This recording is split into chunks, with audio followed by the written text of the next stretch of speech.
हमेशा खाने वाली चुड़ैल। रात को अचानक राधिका मौसी को किचन से कुछ गिरने की आवाज आई।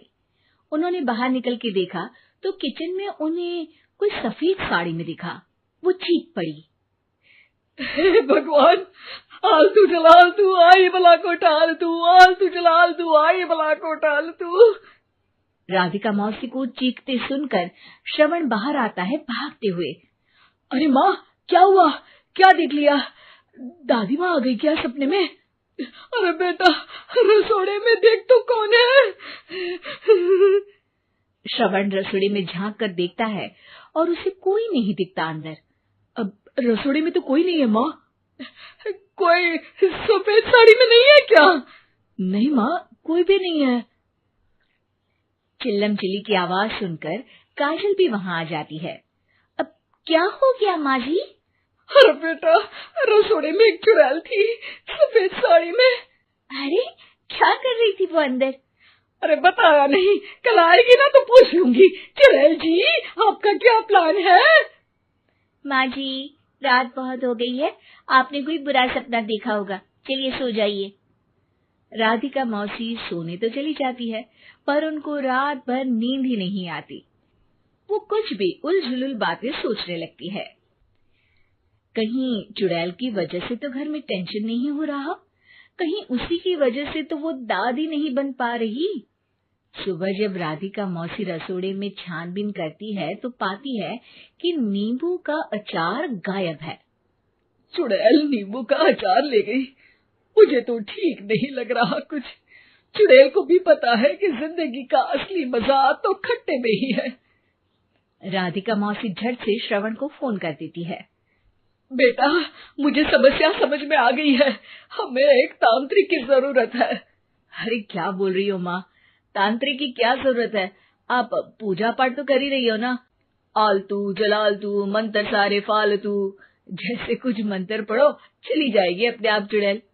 अरे नहीं बेटा, कभी चुड़ैल को कम नहीं समझते। अरे तुझे पता भी नहीं चलेगा कि कभी वो छल करके काजल की जगह घर की बहू खुद बन जाएगी। क्या माँ, कुछ भी बोल रही हो? कहाँ काजल और कहाँ चुड़ैल?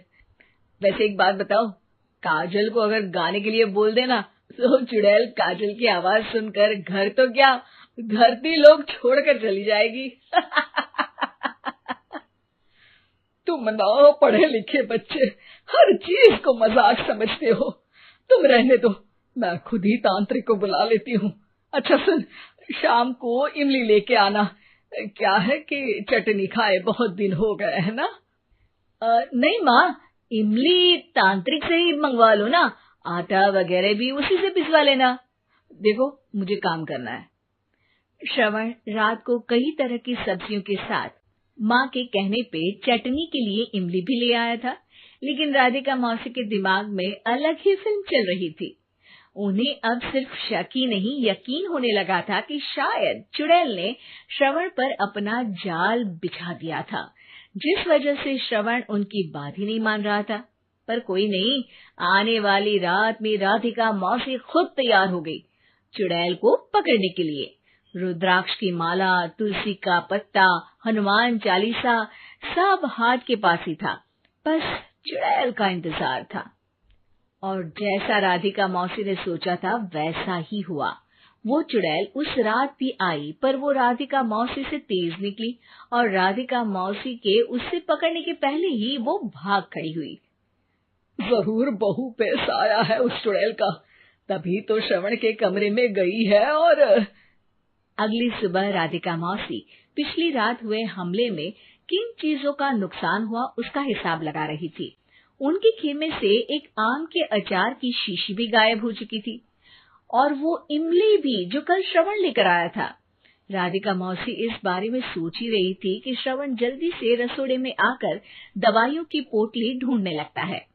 अरे बेटा, क्या हो गया? अब माँ, वो काजल की तबीयत खराब है, बहुत घबराहट हो रही है उसे। हे भगवान, मैंने पहले ही कहा था कि तांत्रिक को बुला लेते हैं, पर नहीं। अब देखो, उस चुड़ैल ने काजल को अपने वश में करना शुरू भी कर दिया है।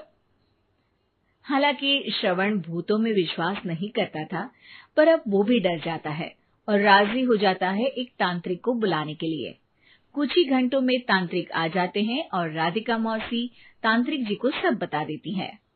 घोर संकट, घनघोर संकट, चुड़ैल को मारू जोर चाकट, ओम भट स्वाहा खटखा के आहा। अरे ये क्या मंत्र है?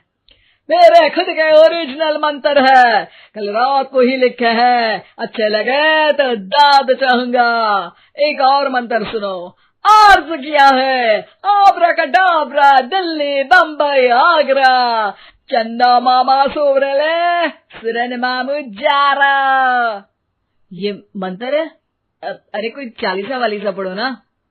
वक्त कम है, 40 नहीं पड़ेंगे, 20-25 में काम चलाना पड़ेगा। अलग निरंजन जाके लंदन, मुफ्त का मंजान घिस मेरे नंदन। अरे जल्दी करो तांत्रिक जी, जल्दी करो। तांत्रिक अपने उल झलूल मंत्र पढ़ने लगता है। श्रवण को तांत्रिक पे शक होता है। वो अपने एक डॉक्टर दोस्त को कॉल कर देता है ताकि कोई अनहोनी हो तो इमरजेंसी में चीजें मैनेज हो जाए। तांत्रिक धुनी रमाता है, जिसकी वजह से कमरे में काफी धुआं हो जाता है और जिसकी वजह से बहू की घबराहट बढ़ जाती है। अब भागेगी चुड़ैल। हाँ। बहू खांसते हुए धुएं से बचने के लिए बाहर चली जाती है। अरे भाग रही है, भाग रही है। पीछे पीछे श्रवण भी जाता है। बहू एक सोफे पर बैठ जाती है। तभी डॉक्टर दोस्त आ जाते हैं और श्रवण को पानी लाने के लिए कहते हैं। थोड़े चेकअप के बाद डॉक्टर कहते हैं, मेरे हिसाब से जाप का काम पूरा हो गया है। क्या मतलब? अरे कुछ भी नहीं माँ, कोई चुड़ैल नहीं है, खुशखबरी है, अब दादी बनने वाली है। मगर वो सब अचार के डब्बे। श्रवण दोनों अचार के डब्बे अपनी माँ को दिखाता है, जो कि उनके बिस्तर के नीचे छुपे हुए थे। आपने सही बोला था माँ, वो चुड़ैल काजल ही थी जो खट्टा खा रही थी। हमें कल ही पता चला, पर हमने आपको ये तांत्रिक वाला काम करने दिया ताकि आपको भरोसा हो जाए कि भूत वगैरह कुछ होता ही नहीं। अच्छा अच्छा, ये तो बड़ी खुशी की बात है। पर बेटा मुझे एक झाड़ू तो ला दे। क्यों माँ? ये तांत्रिक का भूत उतारती हूँ मैं। अब तांत्रिक राधा मौसी के डर से घर से भाग निकलता है और राधा मौसी उसके पीछे भागती है। अरे संकट ये घनघोर है, तांत्रिक मुआ चोर है।